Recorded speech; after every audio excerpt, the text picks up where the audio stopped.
San Mateo 17, le voy a dar lectura al versículo 14, por favor, si es tan amable. A todos los que son de casa, bueno, saben que ese es el tema número 16. Perdón. Y este tema se titula La sanidad del niño epiléptico. El tema general, todos lo conocemos, los milagros de Jesús. Dice la Biblia en San Mateo 17, versículo 14. Cuando llegaron al gentío, vino a él un hombre que se arrodilló delante de él, diciendo: Señor, ten misericordia de mi hijo, que es lunático y padece muchísimo, porque muchas veces cae en el fuego y muchas en el agua. Y yo he traído a tus discípulos, pero no le han podido sanar. Respondiendo Jesús dijo: Oh generación incrédula y perversa, ¿hasta cuándo he de estar con vosotros? ¿Hasta cuándo os he de soportar? Traédmelo acá.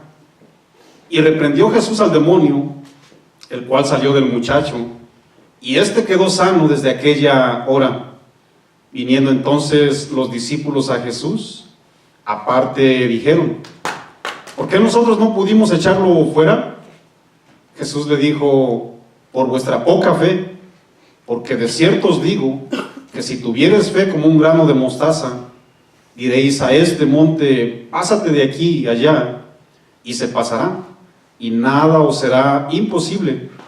Pero este género no sale sino con oración y ayuno. Gloria al Señor por su palabra. Después de que Jesús llevó a los discípulos, a 3 de sus discípulos, a un monte alto, según la palabra del Señor, para apartarse de los demás y transfigurarse. Yo creo que usted ha escuchado muy bien que Cristo Jesús se transfiguró, y de esa manera mostrarse como el Dios soberano por sobre todas las cosas. Inmediatamente se le presenta una vez más uno de muchos casos en donde Jesús seguía demostrando no solamente su divino poder, sino su soberanía, su inigualable amor, su misericordia, su paciencia y sobre todo las atenciones ante el dolor de las personas. Había un dolor y una desesperación en un muchacho, y en esta ocasión dice la Biblia que se le presentó su padre diciendo: Señor, ten misericordia de mi hijo. El maestro inmediatamente, cuando lo miró, bueno, la persona, el hombre que se le acerca para pedirle la ayuda, dice la Biblia que se le arrodilló y clamó a uno de sus innumerables atributos. ¿Cuántos saben que el Señor es misericordioso por excelencia, mis amados? De hecho, el profeta Jeremías, ahí en Jeremías 3, versículo 22, dijo: por la misericordia de Jehová no hemos sido consumidos. ¿Cuántos estamos de acuerdo con ello, mis amados? Claro que estamos en pie por la misericordia de Dios. El salmista en Salmo 103, versículo 10, en la segunda parte, dijo lo siguiente: que no nos ha pagado conforme a nuestros pecados. Yo estoy de acuerdo con ello, mis amados, porque definitivamente nos merecemos más. En este caso, nos merecemos más en una manera, pues, de ser castigados, y sin embargo, por su misericordia, Él a veces nos tiene, no diría yo que mucha, diría yo que exageradamente paciencia, mis amados, paciencia. ¿Cuántos saben que la misericordia de Dios sigue actuando hoy día, mis amados? Dios no cambia, Dios sigue siendo el mismo. Dice la palabra del Señor que Él es el mismo ayer, el hoy y por todos los siglos. La misericordia de Dios sigue actuando, y yo quiero que se lo grabe en su corazón, mi amado. Es bueno que lo tengamos presentes. ¿Por qué lo digo? Recuerden muy bien que la gente que no se ha arrepentido delante de Dios, mientras tengan vida, tienen una esperanza, ¿no? ¿Por qué le digo eso? Porque San Lucas 16, versículo 24, dice la palabra del Señor, de la boca de Cristo Jesús, que hubo un hombre que clamó por la misericordia. Este hombre no se arrepintió. Él tuvo todos sus bienes, gozó de todo lo que la vida ofrece, y dice la Biblia que cuando murió, descendió, abriendo los ojos, se encontraba en un lugar llamado Hades, en un lugar de tormento, y cuando él pidió lo que se llama misericordia, dice la palabra del Señor que ya no se le extendió. Padre Abraham, ten misericordia de mí. Acuérdense bien que todos los judíos tenían la esperanza en Abraham, el padre de la fe. Ellos pensaban que con ser judíos tenían la salvación. No es así, mis amados. Pero este hombre dice: ten misericordia de mí. Demasiado tarde le dicen. ¿Por qué les digo eso, mis amados? Porque a veces creemos que Dios va a ser paciente conmigo toda mi vida, independientemente, haciendo buenas o malas decisiones. Hay un día, mis amados, que no habrá misericordia para nadie más. Y también hay un lugar llamado de tormento donde ya no existe la misericordia, mis amados.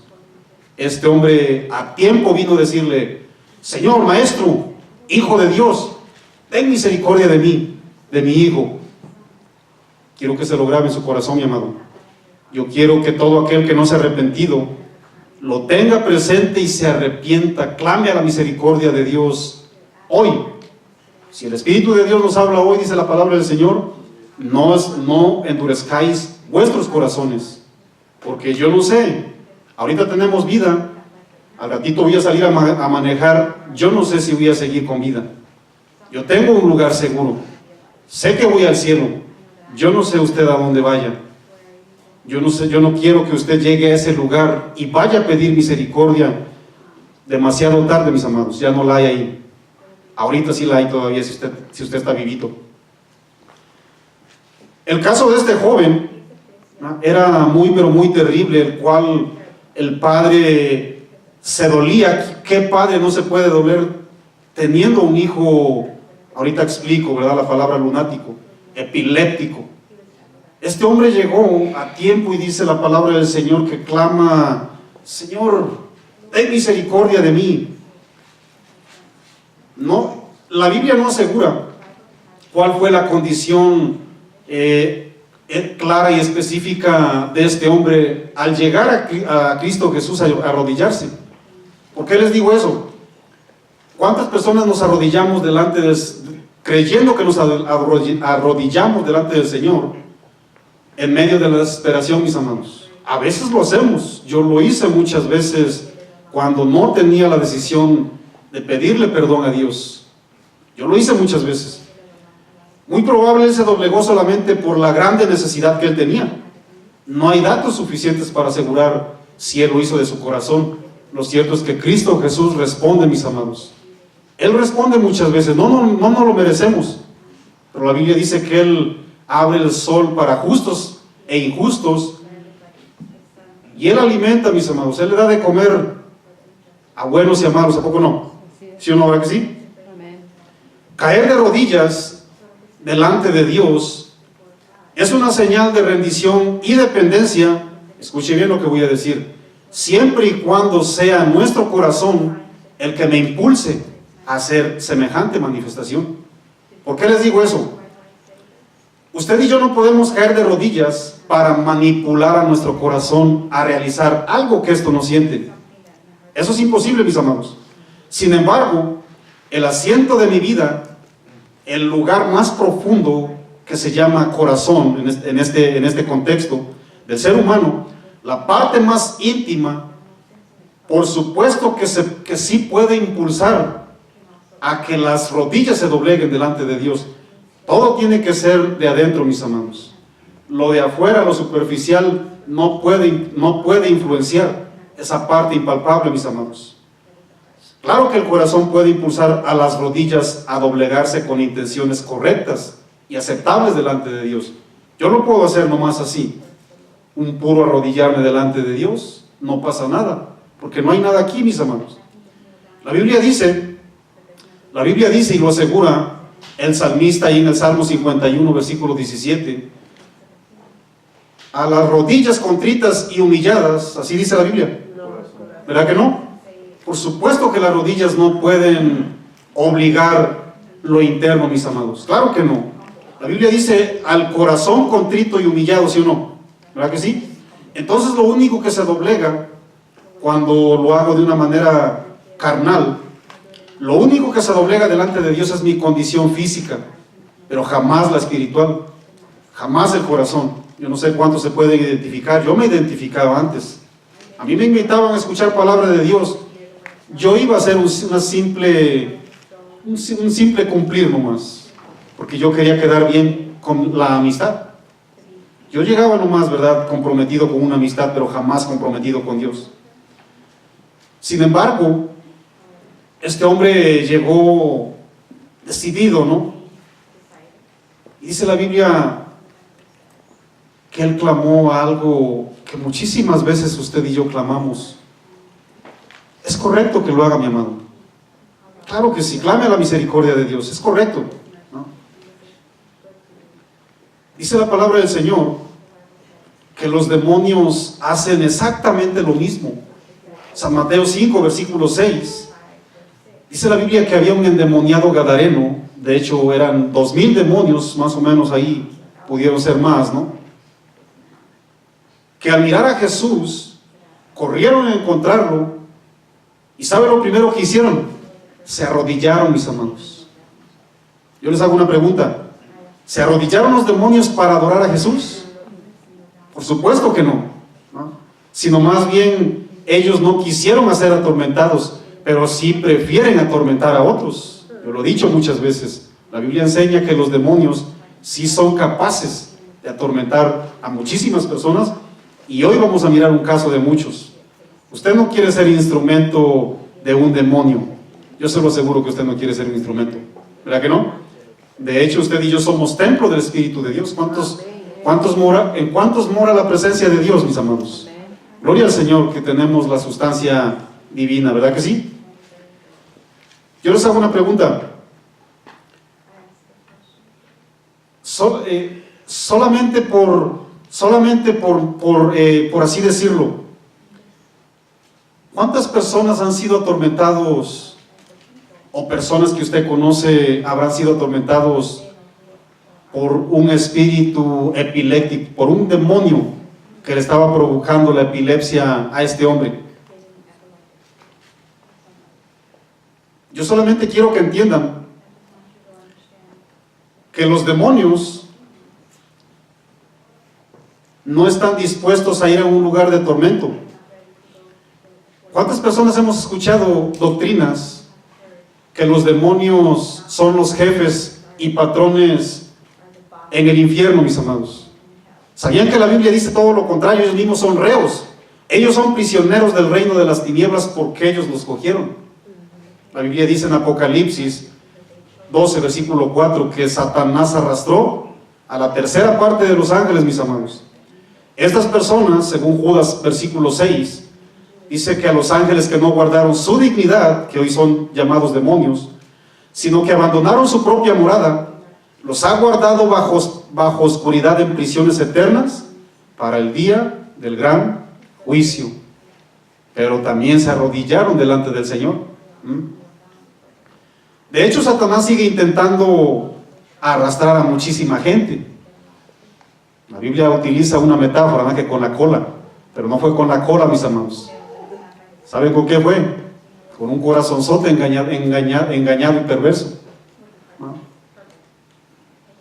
Satanás sigue intentando arrebatarle la adoración a Dios, ofreciéndole todos los reinos del mundo y la gloria de ellos, según la palabra del Señor. Pero algo sí pide Satanás: si postrado me adorares. ¿Cuántos buscan la gloria de este mundo, mis amados?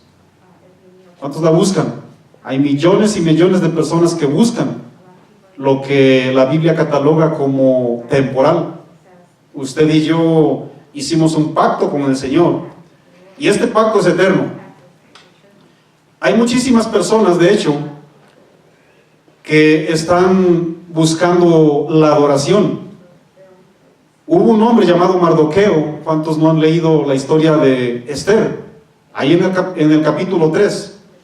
Hubo un hombre llamado Mardoqueo, tío de Hadasa, Esther. Este hombre, porque él decidió no arrodillarse delante de otro hombre llamado Amán, que era jefe de la guardia, ¿verdad?, de un rey llamado Asuero. ¿Cuántos han escuchado la historia del rey Asuero? Era el rey de Persia. Persia es lo que actualmente se conoce como el país de Irán, ¿no?, allá por Irak. Y este hombre estaba a punto de ser, o mejor dicho, fue condenado a muerte por el hecho de que no le daba la adoración a otro hombre. Háganme usted el favor, mis amados. ¿Saben por qué no lo hizo? Porque leía las Escrituras, y las Escrituras son las únicas que nos instruyen correctamente. El Salmos 95, versículo 6 dice: arrodillémonos delante de Jehová. Él es el único, mis amados. De hecho, los judíos tenían por costumbre arrodillarse 3 veces por día, ¿no? ¿Cuántos recuerdan la historia de Daniel? Dice la Biblia que él se arrodillaba delante del Dios vivo. Incluso fue acusado para ser también muerto, devorado por los leones. Usted se acuerda muy bien el milagro tremendo que Dios hizo. Dice la Biblia que cayeron 3 personas en ese lugar. Bueno, es el lago de fuego, el lugar de fuego, ¿verdad? Me estoy equivocando. La Biblia dice que este hombre llegó a un calabozo, lo sueltan con leones feroces. ¿Y qué hicieron los leones, mis amados? Nada. Hasta de almohada le sirvieron para dormir esa noche a Daniel, ¿verdad que sí? Incluso, esto es algo que se realiza en los cielos, porque muchas veces decimos: Marco, pero es que a mí no me place arrodillarme. Llego a la congregación cristiana y a mí no me place arrodillarme. Déjenme les digo, mis amados, que este acto ha sido manifestado desde los cielos.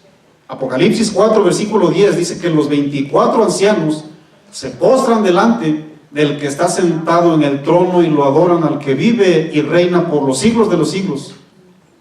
¿Cuántos están dispuestos a ir a ese lugar a adorar a un Dios vivo, mis amados, por toda una eternidad? Esta es una muestra tomada del cielo, mis amados. Pero ese postrarse, ese arrodillarse para adorarle en el cielo, no puede ni debe ser con secretas intenciones, mis amados. ¿Por qué? Porque la Biblia dice en Apocalipsis 21, versículo 27, que en ese lugar privilegiado no entrará en ella ninguna cosa inmunda o que hace abominación y mentira, sino solamente los que están inscritos en el libro de la vida del Cordero, mis amados. ¿Cuántos están inscritos en ese libro? ¿Ah? Los 24 ancianos se postran delante del que está sentado en el trono y lo adoran, y dice la palabra del Señor que se quitan sus coronas y las lanzan a los pies del que es digno. ¿Por qué hacen eso, mis amados? Acuérdense bien que el simbolismo de una corona es un logro. ¿Cuántos saben que todos los logros le pertenecen a Dios? Usted y yo no tenemos absolutamente nada de qué presumir. Todo logro, todo hecho, todo acto, todo ejercicio, toda actividad es digna de echársela al que es digno de tomarla. Solamente Dios, mis amados. Así es que ninguna secreta intención de querer sorprender a Dios doblegándome de una manera física lo sorprende. Dice la palabra del Señor ahí en el libro de Gálatas, capítulo 6, versículo 7: no os engañéis, Dios no puede ser burlado. Él sabe perfectamente lo que hay aquí. Este hombre, el padre del joven epiléptico, este hombre elige bien, viene delante del maestro, se arrodilló y posteriormente pide auxilio, mis amados. Dice la Biblia ahí en el versículo 15, con el que iniciamos: Señor, ten misericordia de mi hijo, que es lunático. ¿Qué significa lunático? Bueno, la palabra lunático, según el griego seleniazo, significa y se refiere a una persona que es azotado por la luna. ¿Cómo está eso, hermano? Hermanos, ¿cuántas personas no hemos acuñado expresiones, vamos a decirlo, por cultura, ¿no? De que, mira, si tú vas y pones la mano aquí a las 12 de la noche va a suceder esto, y bueno, esa expresión, esa mentalidad se le queda hasta por siglos a veces. Bueno, sucede que muchísimas personas pensaron que alguien que se exponía a la luna se quedaba acostado ahí, ¿no? que la luna de alguna manera lo dañaba, lo golpeaba, al grado de que las personas quedaban locas, quedaban trastornados, quedaban dementes, fuera de sí. Yo les hago una pregunta, ¿será cierto? Porque yo he caminado de noche y, hermanos, estoy loco porque pues amo al Señor, ¿no? Dicen por ahí, decía Pablo. Pero estamos bien cuerdos, mis amados. ¿Sí o no? Si estamos locos, decía el apóstol Pablo, estamos locos para el Señor. Porque la gente se nos queda mirando y, ¿qué le pasó, no? Bueno, pues nos dio un corazón nuevo el Señor, mis amados. Eso fue lo que nos pasó. Pero ¿cuántos saben que la luna no daña, mis amados? ¿Cuántos saben eso? De hecho, allá en mi pueblo, no sé si en el de usted o en su país, hay una creencia que las personas que por muchos motivos les hace falta parte de su labio, dicen, le dañó la luna, lo comió la luna. ¿Cuántos han escuchado esa locura, mis amados? Esa costumbre. Por supuesto que no lo dañó la luna. ¿Quién dice eso? ¿No? Eso se creía, ¿no? Por eso dice la palabra lunático. De hecho, la palabra luna es un derivado del latín, ¿no? Eso es lo que significa lunático, luna, de ahí viene del latín. Pero usted y yo estamos bien seguros que la luna no daña de esa manera, mis amados. ¿Qué fue lo que desfiguró la imagen y semejanza del Dios vivo? ¿Qué fue lo desfiguró, mis amados? ¿Usted me puede decir eso? El pecado, mis amados, así de sencillito. El pecado fue el que desbarató tantas y tantas y tantas cosas, y por el pecado tenemos miles y millones, por así decirlo, de enfermedades. ¿Estamos de acuerdo con ello? ¿Sí o no? El Salmo 121, versículo 6, le da esperanza a toda la gente que todavía acuña cosas, porque acuérdense bien que cuando se escribe algo, ¿no? Bueno, la Biblia también responde en base a la cultura. Escuchen bien, se va a familiarizar usted con este salmo. Salmo 121, 6 dice, el sol no te fatigará de día, ni la luna de noche. Porque algunos creen, no, pues es que sí me va a dañar la luna. Bueno, si crees tú que te va a dañar la luna, bueno, tenemos un Dios sobre todas las cosas. Dice la Biblia que Él puso la luna sobre la nada, mis amados. La luna recibe luz del sol, ¿sí o no? ¿Verdad que sí? ¿Cuántos reciben o recibieron la luz del sol de justicia que se llama Cristo? Ahora Cristo Jesús alumbra aquí, ¿sí o no? Esa luz es eterna, mis amados, esa luz no se apaga. Él es el sol de justicia. Este salmo entonces, ¿verdad?, nos ayuda a que el cuidado de Dios es completo, mis amados. Recuerden muy bien que las creencias han influenciado muchísimas culturas por muchísimos años. Y al no tener respuestas correctas y concretas, pues las personas se quedan con cualquier mitología o creencia, ¿no? Rechazando así lo verdadero. ¿Cuántos saben que la Biblia ha sido rechazada por siglos, mis amados? ¿Sí o no? ¿Verdad que sí? San Mateo 17:15, sigo leyendo. Ten misericordia de mi hijo, que es lunático y padece muchísimo, porque muchas veces cae al fuego. ¿Estamos ahí? Porque muchas veces cae al fuego y muchas al agua, dice San Mateo capítulo 16:15. En San Marcos 9:18 nos da un dato muy asemejado. Escuche bien lo que dice San Marcos 9:18. Un espíritu mudo lo toma, lo sacude, echa espuma por la boca, cruje los dientes y se va secando. Ahora sí, esto significa que se queda tieso, ¿no? Eso es lo que dice la Biblia al día. Y en el versículo 16 dice, y lo he traído a tus discípulos, pero no le han podido sanar. Esa expresión es bien interesante. Quiero que recuerden muy bien que había 3 de sus discípulos, según San Mateo 17, versículo 1, cuando quiera lo lee el contexto. Había 3 de sus discípulos, Pedro, Jacobo y Juan. Ellos estuvieron presentes en su transfiguración, un evento antes de lo que estamos leyendo ahorita. Pero Pero en las faldas del monte, ¿no? Cuando ellos descendieron, cuando ellos bajaron después de la transfiguración, ya había 9 de sus discípulos que estaban haciendo su labor. Estaban tratando de liberar a este muchacho, estaban tratando de exorcizarlo, de sacarle el demonio, ¿no? Pero habían hecho intentos para liberar a este hombre sin éxito alguno. ¿Por qué no lo hicieron? ¿Qué pasó, Marco? Versículo 17 está la respuesta. Respondiendo Jesús dijo: oh generación incrédula. Bueno, la respuesta está hasta el 20, pero vamos a ir por partes. Respondiendo Jesús dijo: oh generación incrédula y perversa, ¿hasta cuándo he de estar con vosotros? ¿Hasta cuándo os he de soportar? Es lógico, mis amados, que no se estaba refiriendo a sus hijos.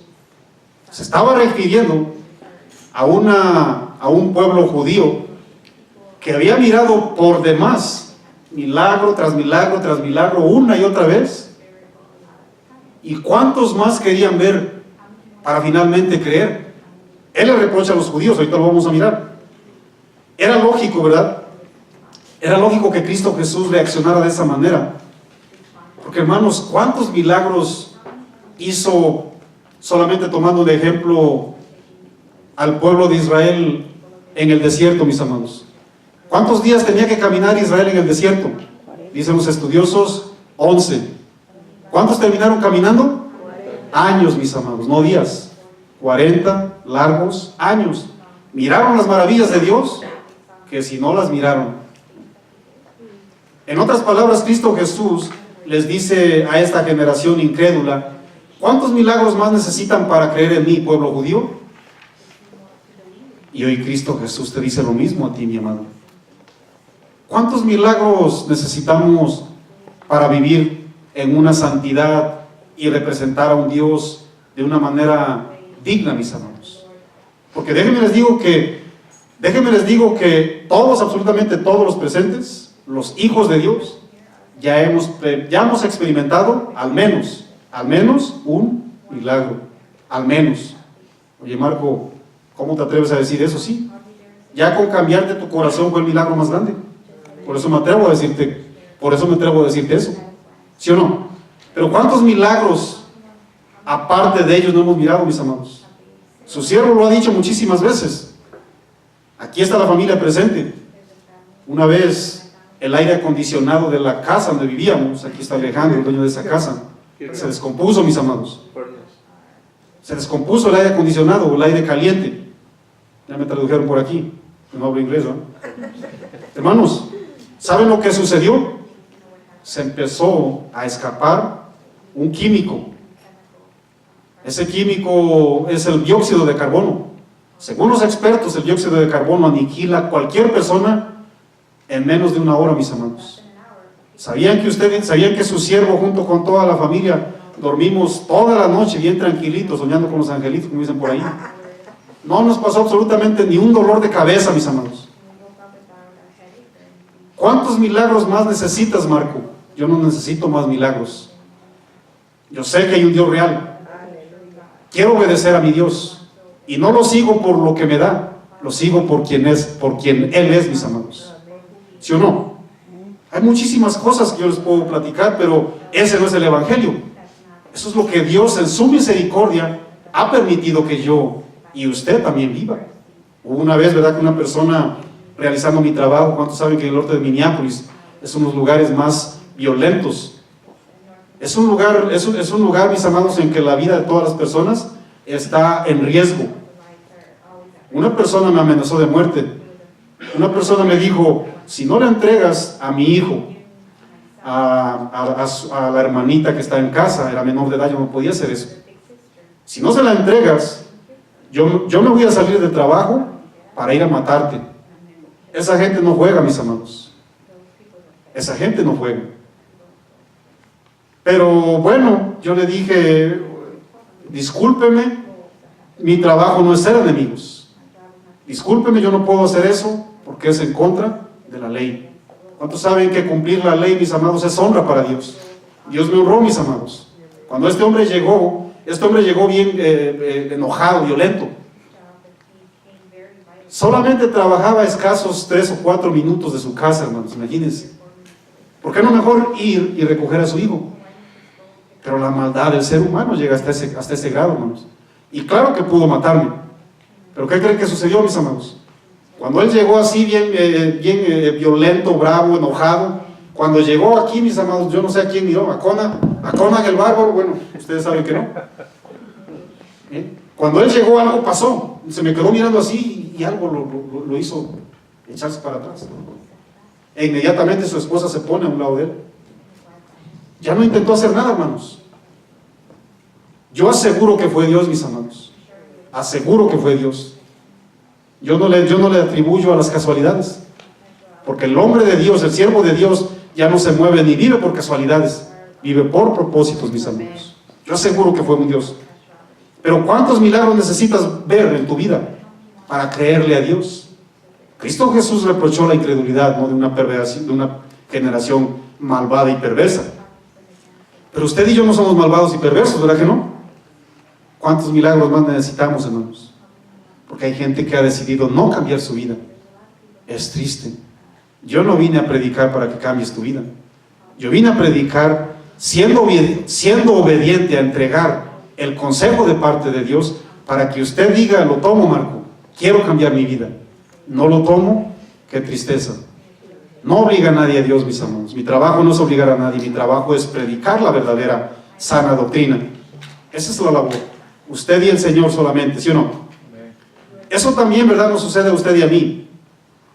El Señor nos ha llamado a servirle, a predicar.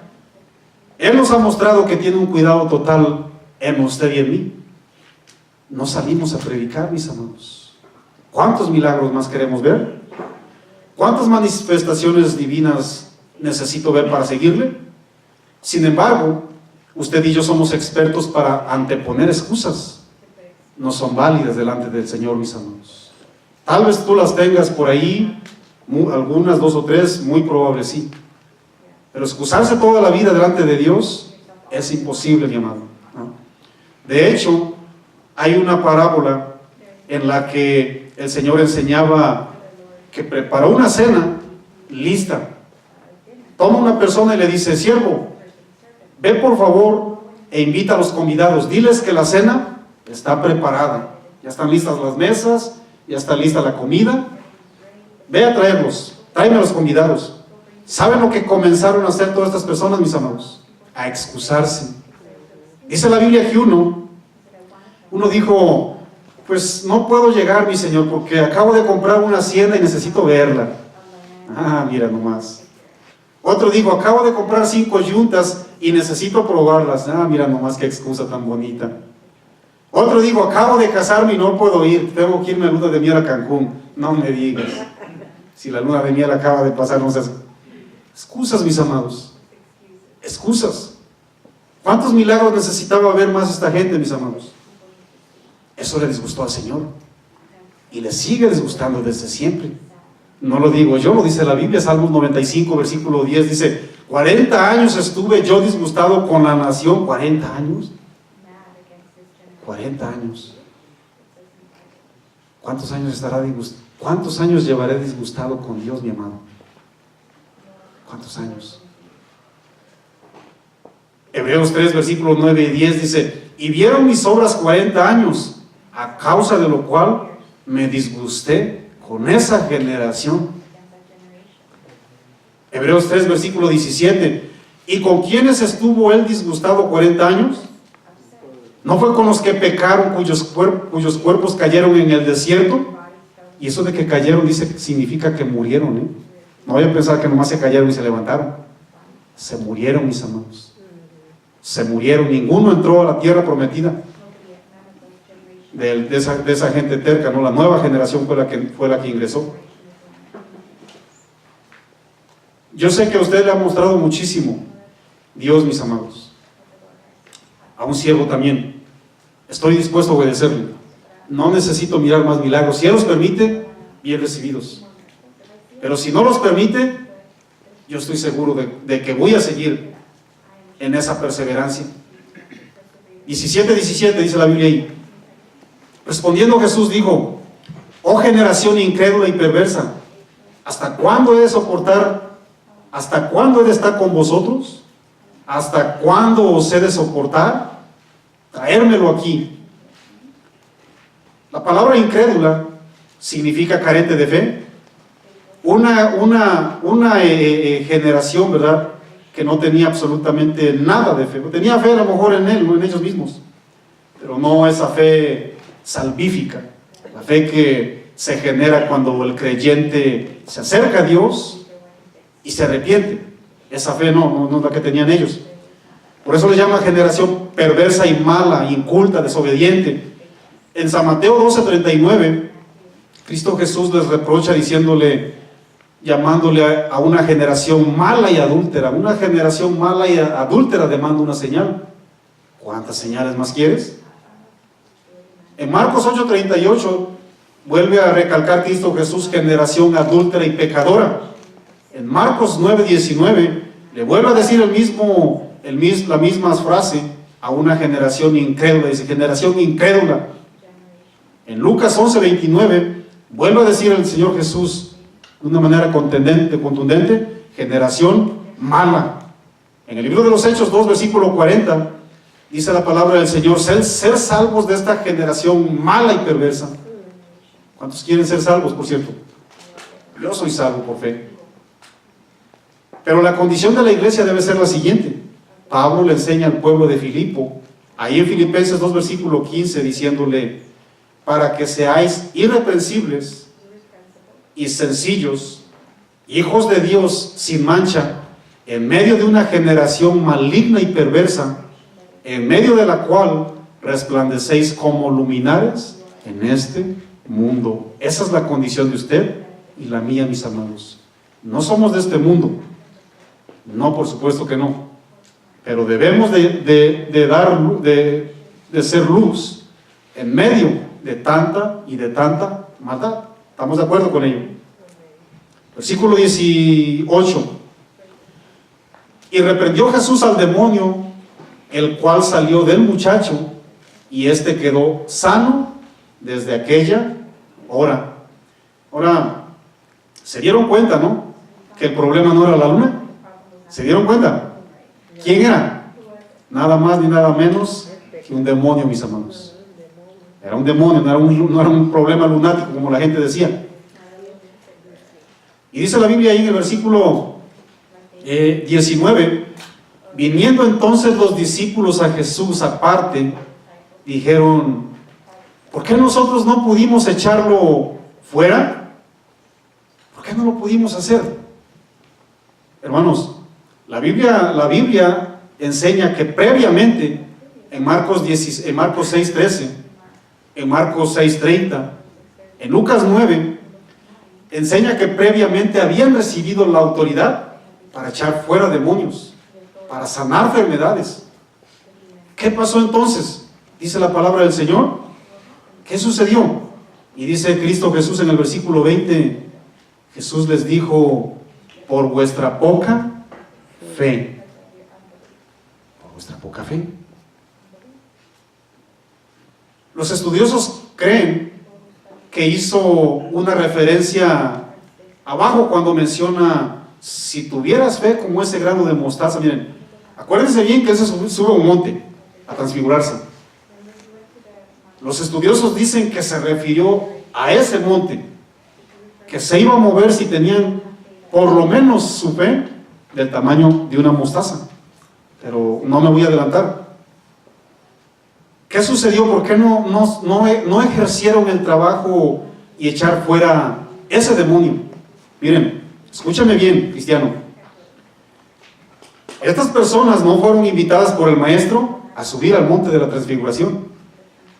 Solamente fueron 3. Se quedan 9. Se llenan de celos, llenaron su corazón de suciedad, de basura. ¿Cuántos saben que los celos es veneno? Los celos es veneno, mis hermanos, para el cristiano. Se subieron, ¿sabes qué?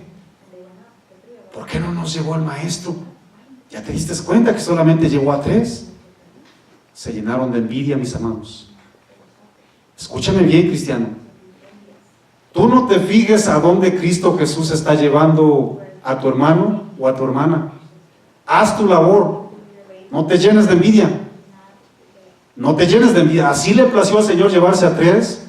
Si le plació llevarse a 1000 y a mí no me llevó, yo tengo que hacer mi labor ahí.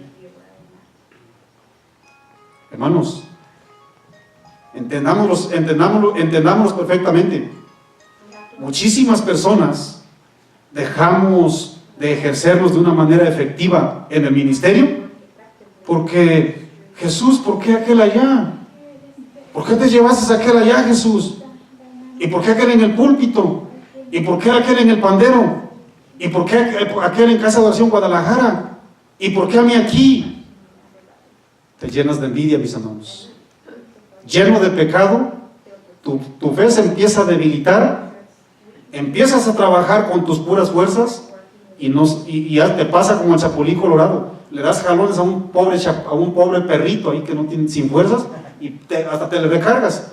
No pasa nada con tu vida, hermanos. A un perrito que puedes agarrar y te lo puedes poner hasta de llavero, pero por nuestra terquedad te le recargas y no pasa nada, hermanos. Tengamos muchísimo cuidado,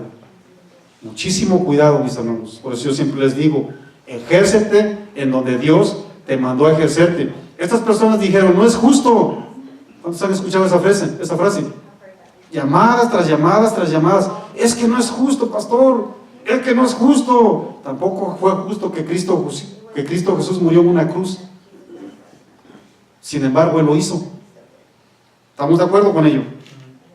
No es justo, eso no fue justo, hermanos. Sin embargo, a Él le plació. Trabajemos para el Señor, mi amado. No ponga el ojo en la persona. Haga el ministerio. Si Dios le dio la autoridad de echar fuera demonios, no se llene de envidia ni de coraje. No se llene, hermanos. Llénese del Señor, llene de su palabra. Y haga el ministerio de una manera completa, hermanos. Ellos se debilitaron, se descuidaron. Y muy probable, ayunaron, muy probable oraron, muy probable, pero de una manera religiosa y ritualista, hermanos. A lo mejor usted y yo estamos orando, tal vez estemos ayunando, Marco, y eso es correcto siempre y cuando lo estés haciendo con una intención agradable a Dios, mi amado. Si no, no te vale de nada. ¿Estás trabajando en tu ministerio lleno de qué? ¿De Dios? ¿O lleno de envidia? ¿Estás trabajando en un ministerio lleno de todas las verdades y empapado de la palabra del Señor? ¿O estás lleno de ¿y por qué aquel? ¿Y por qué este no? ¿Y por qué esto sí? ¿Y por qué a mí no? ¿Se dan cuenta por qué la iglesia se ejerce sin la mínima, sin el mínimo, puedo decir, sin la mínima eficacia? Sí, hermanos. Usted se asoma a las iglesias y nomás este se mueve para allá, se mueve por aquí, y este hace aquí, y este pone allá, y este hace aquí. Pero ¿cuál es la condición de mi corazón, mi amado?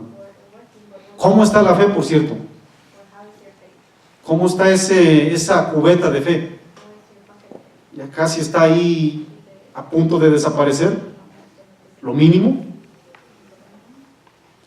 Dice la palabra del Señor, según lo que acabamos de leer, que sin fe es imposible ¿qué? Y también con poquita fe. ¿Entendieron eso? Sin fe es imposible agradar a Dios y también con poquita fe. ¿Por qué les digo eso? No, porque es más, Marco, yo sí tengo fe. Sí creo en Dios, gloria a Dios, aleluya, amén. ¿Ah? Y empiezas a hablar lenguas, ¿no? Pero ¿cuál es la fe, mi amado? Lo mínimo no agrada a Dios. Lo mínimo definitivamente, dice el Señor, no te va a servir más que para servir en tu carne. Ese sacrificio, mi amado, sacrificio puramente humano y carnal, no son agradables delante del Señor.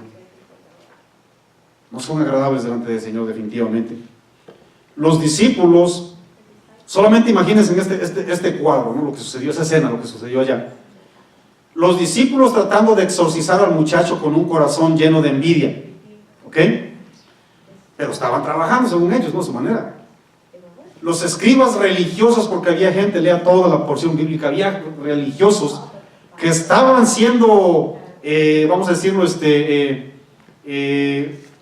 se dice la palabra correcta? Espectadores de lo que estaba sucediendo, y nomás se reía. Miraste, mira, y ya me lo imagino, ¿no? El hombre de Jesús, ¡al demonio!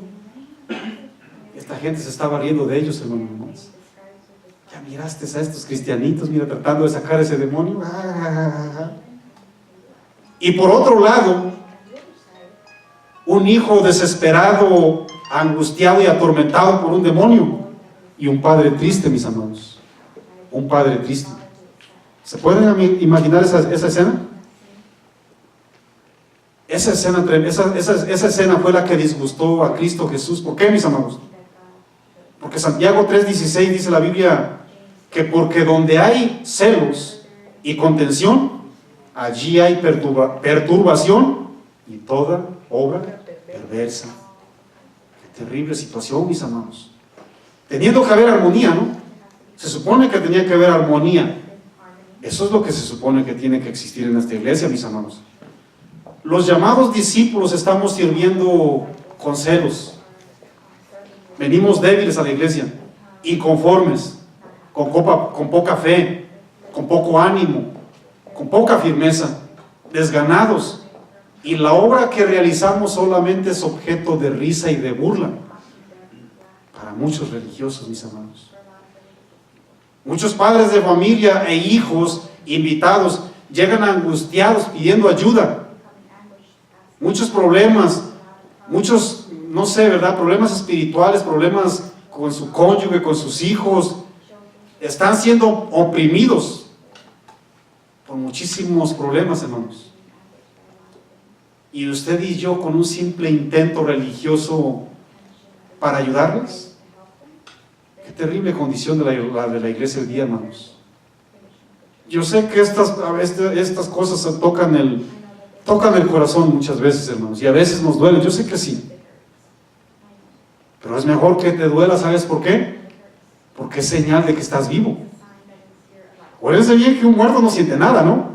A un muerto puedes llegar y le descargas 18, 19 disparos con una pistola, ¿y qué va a hacer el muerto? ¿Se va a morir otra vez? ¿Qué va a hacer el muerto? Un muerto no siente, hermanos. Si usted está sintiendo un piquete, gloria al Señor. Está vivito. Está vivito, hermanos.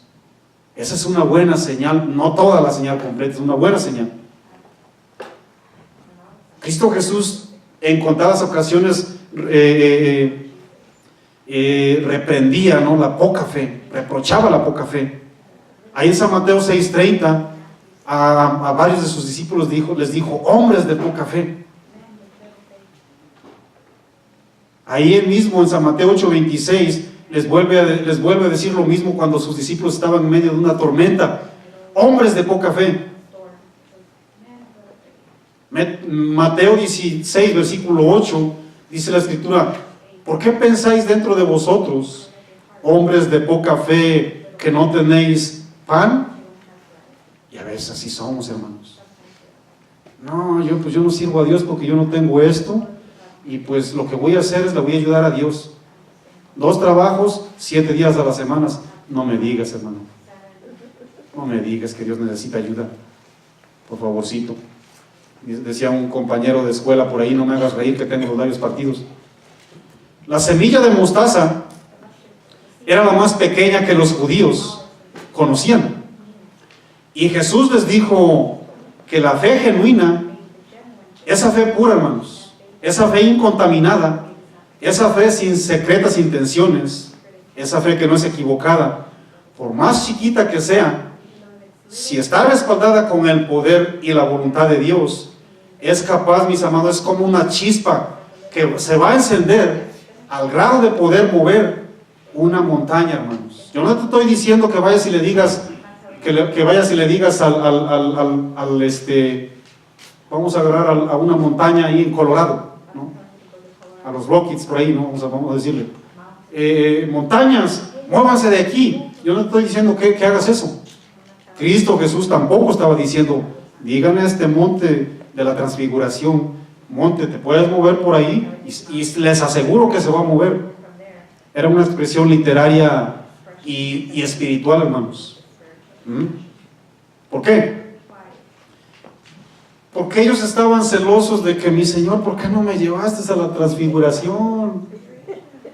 ¿Por qué no me llevaste, mi Señor, a este monte? Mira, discípulos, si tuvieres, como judío, ¿verdad?, que conoces muy bien que la mostaza es la semilla que se maneja aquí en Israel, la más chiquitita. Si tuvieras la mínima fe, así de chiquitita, ¿no?, tú le dirías, ¿verdad?, a este monte, a donde yo no te llevé, no te llevé, yo no miraste mi transfiguración, pero ese monte de problemas, ese monte ¿qué puedo decir?, de cosas contrarias, de adversidades, ese monte se puede mover si tú me crees, si tú le crees. Porque muchas veces decimos, mi Señor, es que no es justo, no, yo tuve que ir ahí, yo tuve que estar acá. Esta es una pregunta, hermanos. ¿Cuántos tienen envidia de que no fueron discipulados por el maestro? ¿Cuántos tienen envidia? ¿Cuántos hubieran querido vivir en aquella época? ¿Qué hubiéramos hecho en aquella época? ¿Reprocharle también al Señor? Qué triste, ¿verdad que sí? Dice la palabra del Señor en el versículo 20, póngase de pie, por favor. Jesús les dijo: por vuestra poca fe. No te sirve una poca fe para agradar al Señor, ni para ejercer tu ministerio. Porque de cierto os digo, es una seguridad, que si tuvieres fe como el grano de mostaza, diréis a este monte de problemas, a este monte de luchas, de dudas, a este monte, ¿verdad?, de desesperaciones, pásate de aquí allá, y se pasará. Y dice la palabra del Señor: nada os será, ¿qué, mis amados? Nada os será imposible. Voy a terminar con esta porción bíblica. Vaya por favor conmigo en 1 de Juan 5, versículo 4. 1 de Juan, capítulo 5, versículo 4. Yo no sé cuál sea tu fe, mi amado. Solamente quiero agregar que la fe es un arma poderosa en nuestras vidas, porque es parte del fruto del Espíritu. 1 de Juan 5, versículo 4. ¿Está ahí? Si está ahí, sígame con su mirada, por favor. 1 de Juan 5, versículo 4. Dice la Biblia: porque todo lo que es nacido de Dios, ¿cuántos son nacidos de Dios, por cierto?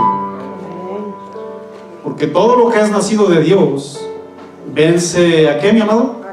Vence al mundo, a todo lo perverso. Cuando dice que vence al mundo, significa que vence la maldad, ¿ok?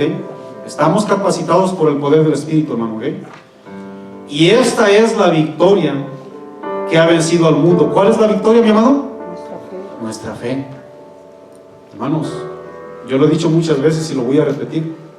La fe es el artefacto que tiene la capacidad de transportarnos hasta lo eterno, hermanos.